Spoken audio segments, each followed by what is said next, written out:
Hello everybody and welcome to the latest episode of the Brock Lesnar run in UFC Undisputed 3. Now, this one's going to be the final episode of this series, and that's for a very important reason that I will explain later on.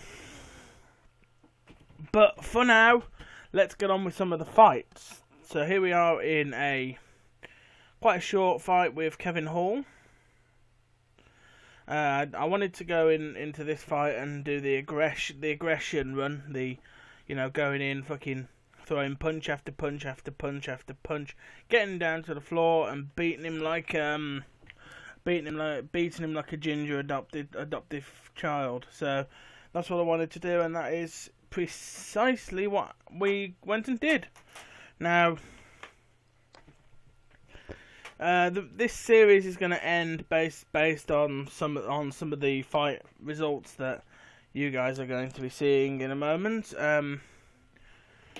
I figured that Brock Lesnar's run as the dominant monster fighter was definitely flawed by the fact that every man, his dog, and the old fella down the street called Simon was able to kick my ass. So I decided the best thing to do at this point was to basically end the series and start the series over. So at this point we're here to fight Sean McCorkle. Now my thing was I need to keep knocking out bigger and better fighters. At this point I was thinking maybe I can save this, Sean McCorkle's mid to low range UFC fighter, so maybe if I knock this guy out. But I mean, he was hitting me just as often as I was hitting him, which isn't necessarily a good thing, so I wanted to make sure I wanted to keep trying to get the best in. I mean, I was definitely enjoying this fight style, the boxing, ducking and diving fight style, but there's only so far you can go with that fight style, and I mean, Sean McCorkle was definitely getting to me.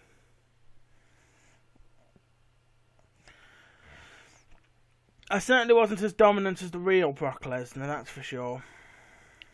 Because I really wanted to sort of do this big over-the-top push brawl thing, turn Brock Lesnar into a household name, and then get the title and hold on to it for a long bloody time, but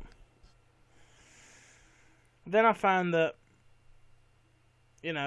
people actually take more than I thought to knock him out, I mean, I got Sean McCorkle down here and I thought maybe I can finish him off, I mean, Brock Lesnar isn't exactly defensive, from what I've found with this fight style. He's very much an aggressor rather than a defender.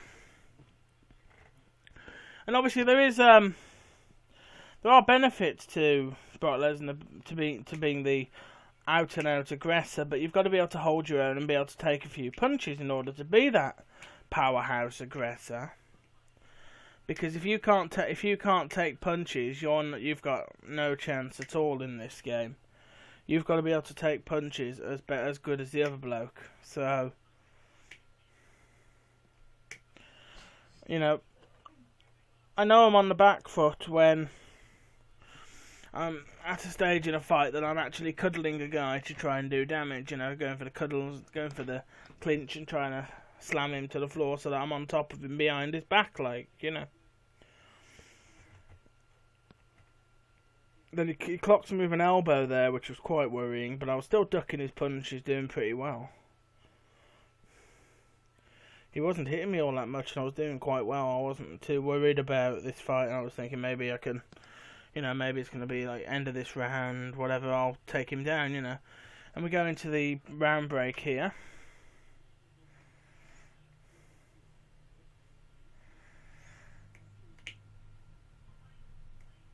The advice from my corner men.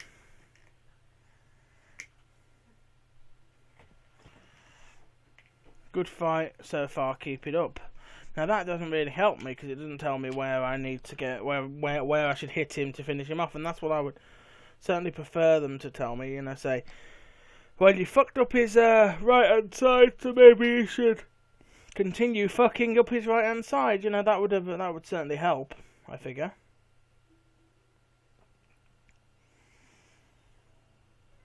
But again, he's in with the dive tackles now. That makes me think maybe I've done some damage and he's not confident with his stand-up, because then I get rocked and I drop to the mat. He climbs on top of me, gets me into an armbar, and I'm thinking, oh no, there's no way. I've got to try and pull free of this, I barely get free of it for a split second, and then he gets me back in it again. But his bar by this point has got so small, there's no way he's finishing that, And we roll it over here, and I'm on top. I'm in the on top position here. But I just get off him because I've found in this fight I'm probably more better suited to the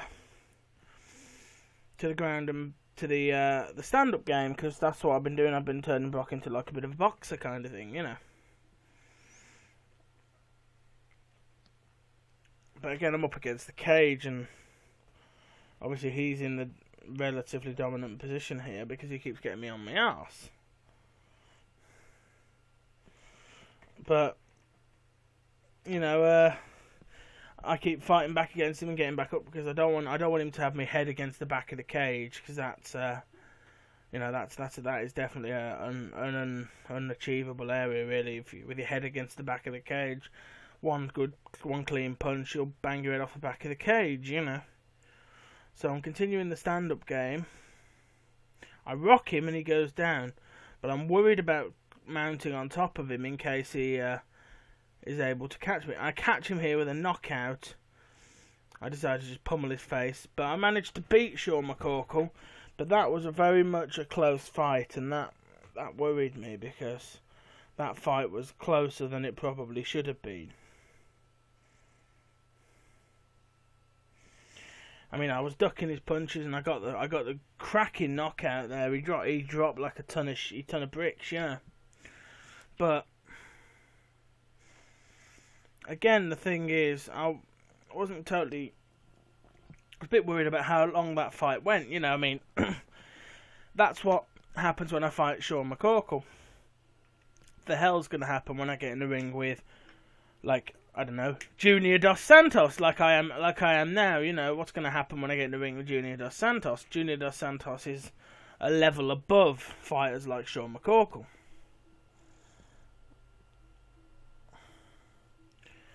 This is where my decision to end the series started to come in. Junior Dos Santos was well above my level, a level above and beyond me, And that just bloody showed by the way he was dominating me when he was dominating me in pretty much every position we were in, He pretty much stayed in control of the fight every step of the way. I mean, I knocked him to the deck here, and I probably shouldn't have dived on top because he's got an advantage in that position. But then, I'm a stand-up fighter, so I continue with the stand-up, hoping I can get something from it, And I'm definitely clocking him. I'm clocking him several times in the head, but I mean, he gets a couple of good punches in, and that's all he needs, really, I was thinking at the time, knock out Junior Dos Santos, and that's gonna get me right up the ranking. Junior Dos Santos is a fucking star, So I'm doing the sort of stand-up duck fight that I do, and just trying to do some damage, get him a couple of times on the chin, and maybe I can rock him and knock him silly, Because I figure all it takes is one big win, and that can really make me, One big win, and that can make me on my push up the ranks, At least that was the plan. But again, he's able to defend against my tackles. I'm going in for the punches again, but he's hitting me. He's catching me a couple of times here, So I go in with the grapple, thinking maybe it's best to get him down, and hopefully I can clean clock him in the back of the head, like, while we're on the deck.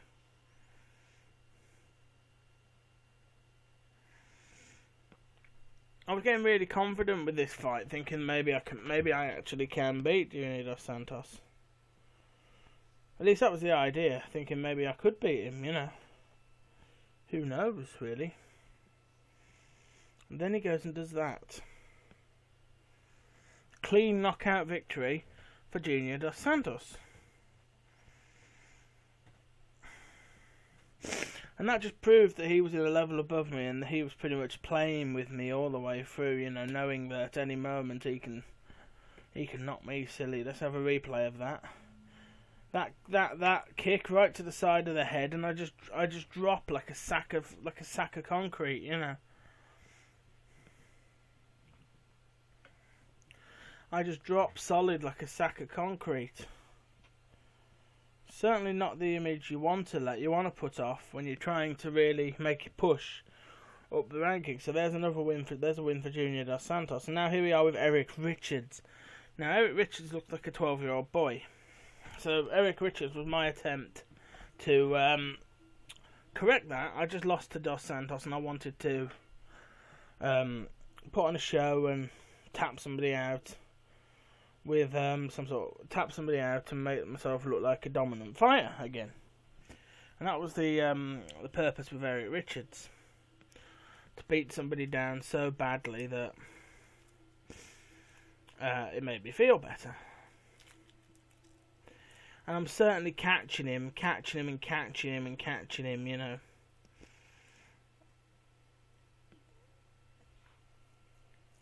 He was sure as hell bruising up like an absolute doozy. We had a bit of a hand jive match there. Now I've decided to stop going for his head and to start going for the low shots, going for the gut, really.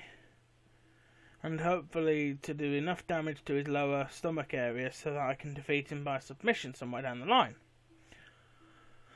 So I'm going in with the low punches, trying to catch him in the stomach and in the ribs, and trying to bruise him up across the abdomen area in order to get him to the point that I can just punch him and knock him straight into rock. Because knocking somebody into rock and then locking in a submission, that is a surefire way to make it easier for you to get the submission. So that was the intention anyway. Prior, how Dos Santos was a level above me. Well, I'm that level above Eric Richards here, and I just wanted to have a bit of fun with him, really, you know. So I was going for the kicks, you know, the gut kicks. Now, obviously, he does catch my kicks, but the thing is, right, even though he catches the kicks and he gets them down, I'm able to get back up, and I'm staying far enough away that he's not doing too much damage. But the thing is, I can see I'm doing damage to him, because even though he's a tanned little bugger, I'm starting to see the black marks coming up on the side of his stomach, you know. Didn't want to go in close, because that puts my head at risk, and obviously, I was knocked out in the previous fight, you've got to remember, so, that's definitely not, it's definitely not a good idea for me to be taking too many blows to the head, one fight after being knocked unconscious, with a nice kick, you know, but he was sure as hell taking damage to that stomach region, you know, with those low punches and those high kick, those medium high kicks. You know, I got him onto his back and I gave him a few punches there, but you know, we were stopped by the bell. But I could have probably finished him then, but we were stopped by the bell. But I started to notice that he was starting to take some damage to that stomach region, which of course got the alarm bells going for me, because, you know, like a shark smelling blood, I smelt an opportunity to do some damage. So that's what I wanted to do. I wanted to take the opportunity I was being given and get the bastard.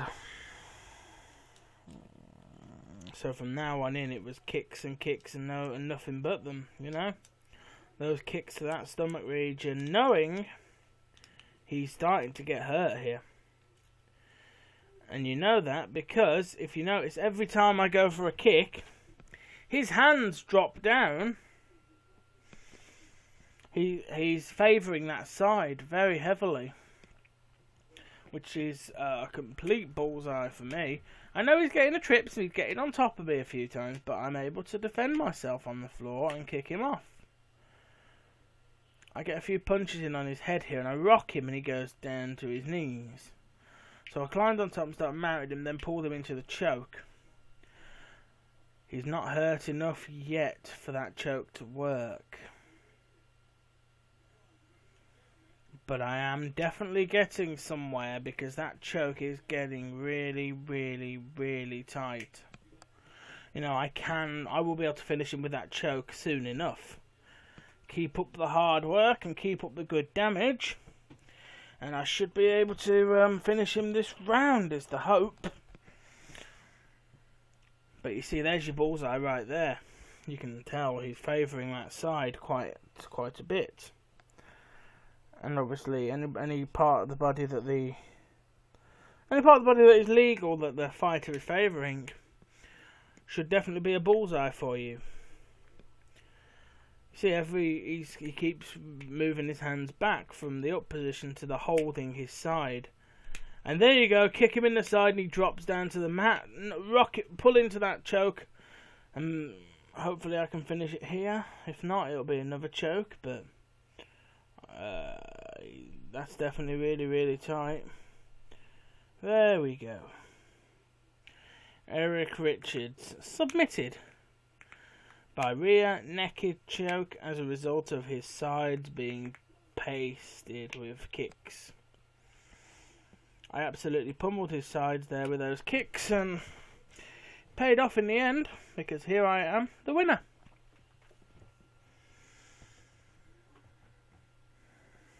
And there he is, choking on his own body liquids. Taking the kicking of a lifetime, that guy did. But there's my win. Win by submission, as I wanted. To show my dominance. But here we go, we're going with Travis Brown here. The wheels were definitely starting to come off the bus here. Because even though Travis Brown has got a full 10 years on me in terms of being a veteran,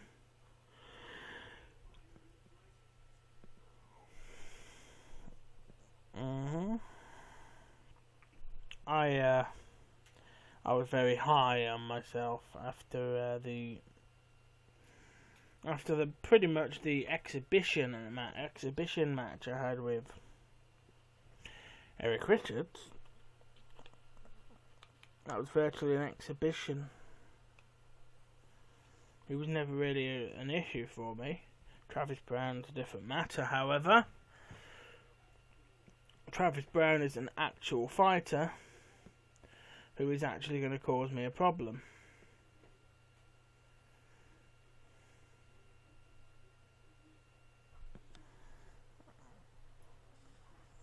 So you want to keep catching him and hopefully you can do enough damage to... I was going for the kicks again because the kicks worked against Eric Richards, and I thought if they worked against that well against Eric Richards that I was able to choke him out in the second round. Maybe, just maybe, they can be reappropriated this time around.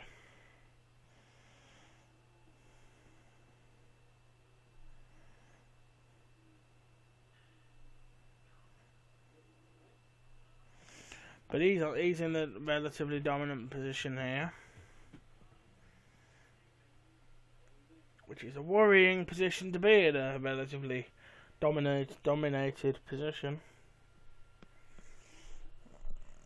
But he was definitely hitting me, and I was, my kicks weren't doing enough damage for him to be worthwhile. But I kept at him. But he kept stinging me with punches. He rocked me here, so I have to go into the clinch to try and avoid going down from being rocked. I pull behind him, slam him onto the mat.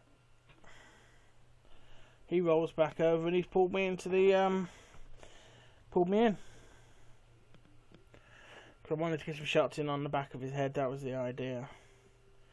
He's keeping me back with those push kicks, so I can't go in and go for the stomach shots. But I was continuing with the stomach kicks because they were working, you know.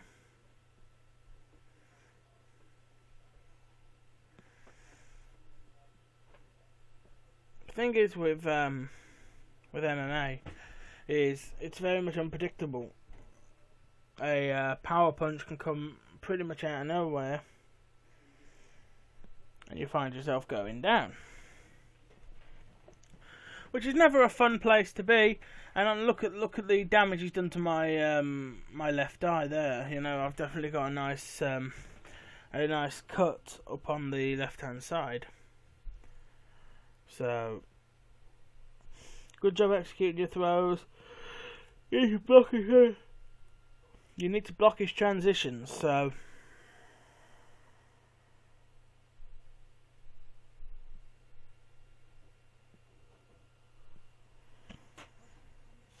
that's what I've got to do then.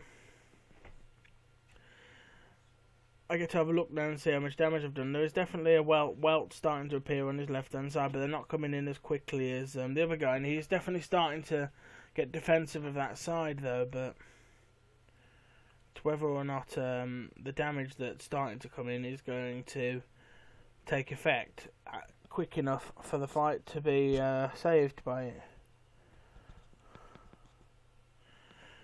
I mean, it takes a lot to damage a side that much, and then power punch out of nowhere, and I'm looking up at the inside of my eyelids. Lost by knockout. So that's twice in reasonably quick succession I've been knocked out. It's not 2 fights in a row by any means, but it's 2 fights against named UFC fighters, which is very worrying. Then I'm alright when up against the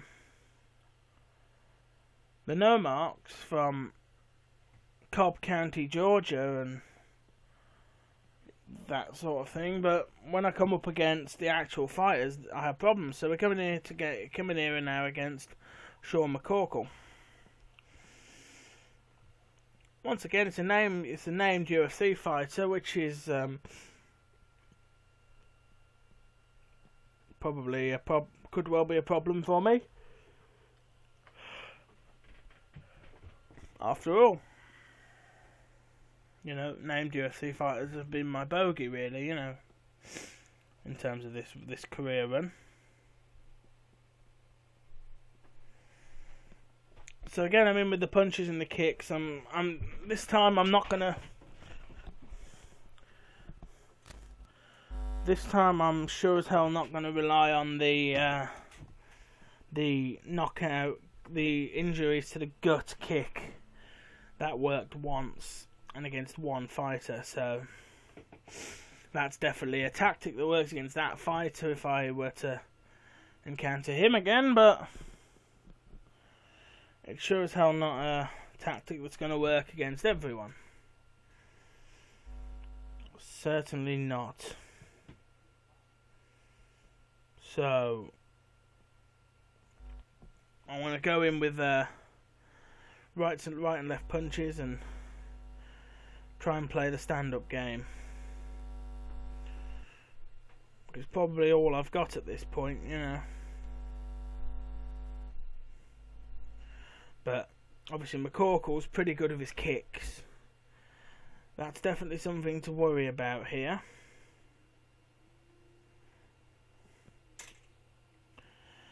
Especially when he mounts you and gets you down to the ground like that. Especially when he mounts you like that, you have got to worry that this fight's not for you, you know. Again, I'm trying to get myself off the mat, and the best way to do it, because I'm not in a position to put my legs in front of him, and well, that's what I wanted to do, kick him up like that, but obviously my alternative would be to crawl my way up the cage, which I've done a few times, and back off and just get my hands up in front of my face. That spinning back fist could have finished me. He now knows my game and is coming in with the punches too. He mounts me though this time. And I got my hands up and hopefully I can do some damage, you know. Bobbing and weaving.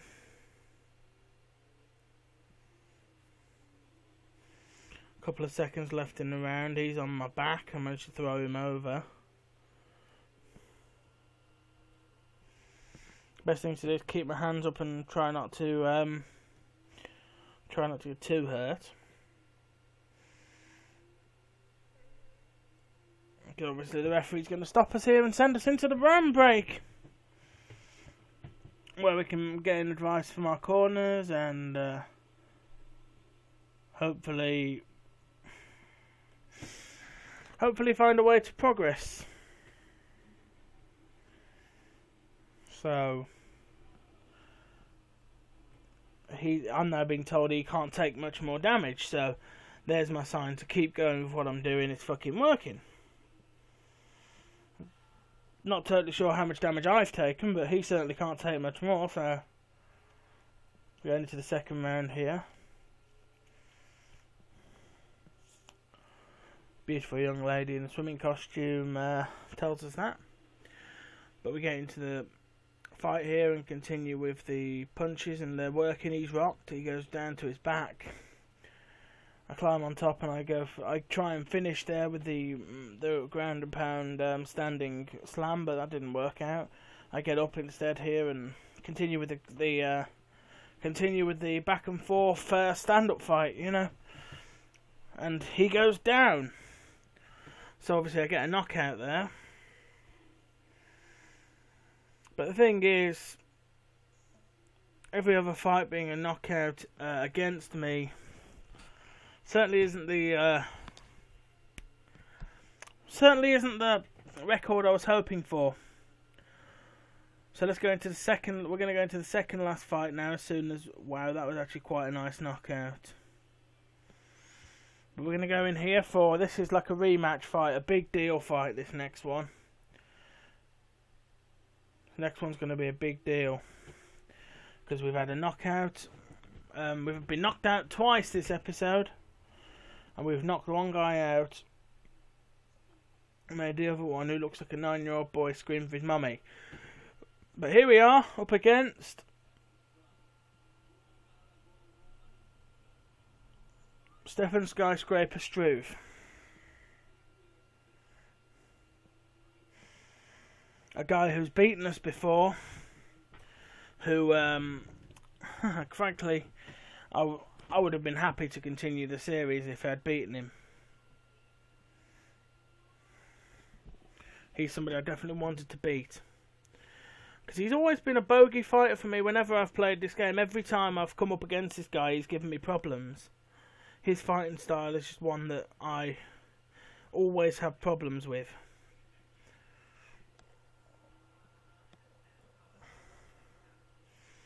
Always had problems with this guy. Whether I'm playing as Lesnar, I've done a Bob Sapp career in my own time. I've done a Dan Severn, and every time I've come up against this guy, he's given me problems. Every single time. But yeah, to say the least, Stefan Struve has been a guy who's given me problems in this, in this game in general, you know. But I'm definitely hoping to exercise this little European monster that's on my back, you know. But hopefully I can, you know. But he's so fucking dominant. He's so fucking dominant, you know. He's such a monster. I mean, he's like one of the hardest fighters in the game. I mean, he's up there with, like, John Jones is pretty fucking hard to beat. So is Anderson Silva. But this guy's up there, you know.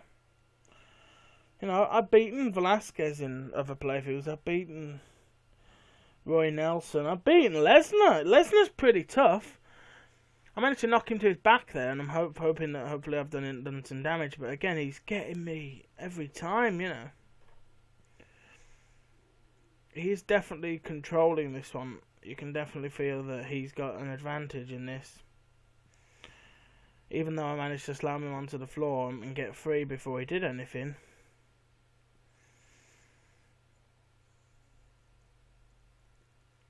Guy can absolutely take a brickload of damage. But we're going in here to the round break. And hopefully we can get some stuff done during this next round. Hopefully. But then again, hope is sometimes not all that well trusted and well placed, you know. So obviously, here we go into the next round now, and hopefully we can do some damage here, you know. But this is definitely the second last fight in the playthrough, because obviously, you know, I decided that this playthrough probably wasn't rescuable.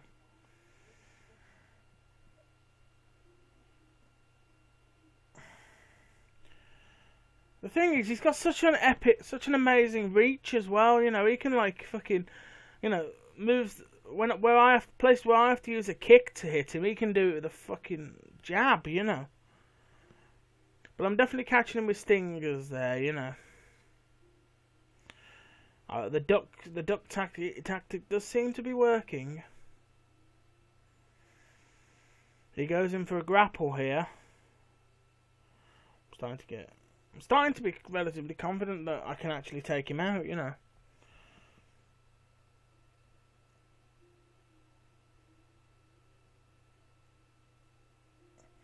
I mean, he's not catching me with many punches, so hopefully I can do some damage. At least that'd be nice, wouldn't it? You know, that'd be nice. Because this guy has been my bogey fighter for so fucking long.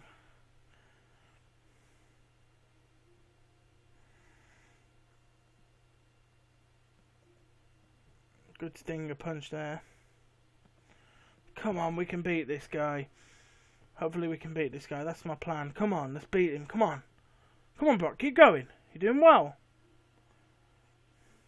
Come on, Brock. Go on. Come on, Brock. Keep going. Keep hitting that big bastard. Go on.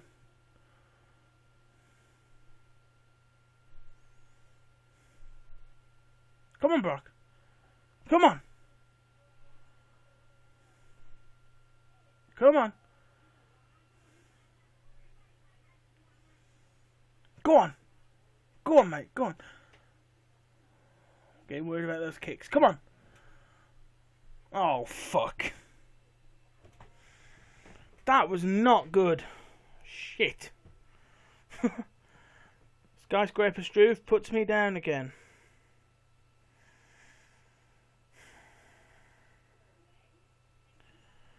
I think, yeah. So, seriously, we're done here. One more fight, and that's it. Thank you guys for watching.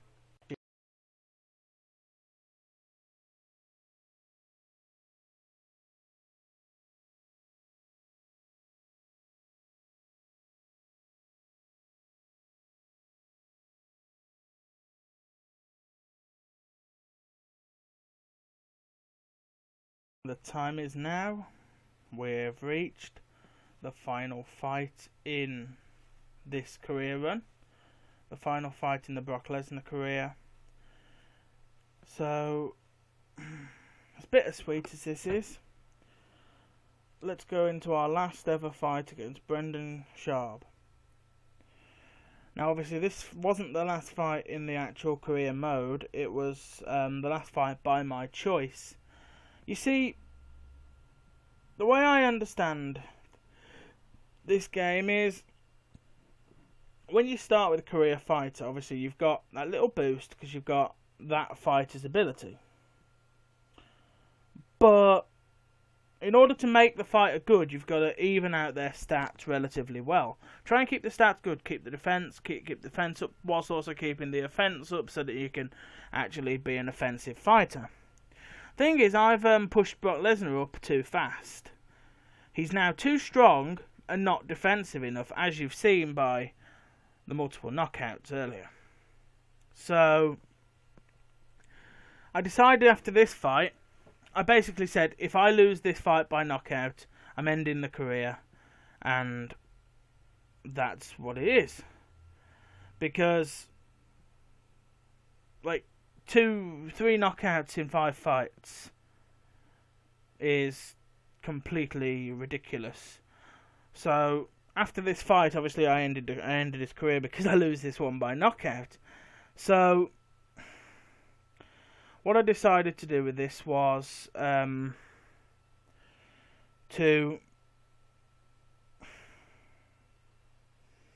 begin a new career, and that will start very soon on the channel. As this ends the adventures of Brock Lesnar, but what will begin is Tito Ortiz rebuilding the Huntington Beach Bad Boy. That is the new series in the place of this series, and that is coming on.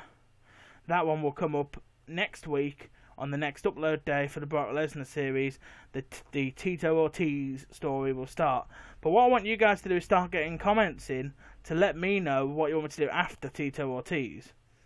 Do you want Rampage Jackson? Do you want Quinton Jackson? Do you want me to try and do Brock Lesnar properly? I'll do Bob Sapp if you want, but that won't last long because I'm really not very good with Bob Sapp. I'll do Roy Big Country Nelson. Whatever you guys want, you guys let me know in the comment section below. And thank you guys for watching this series. See you next week for the beginning of the Tito Ortiz career. Thank you guys for your support. See you in the next series. Goodbye.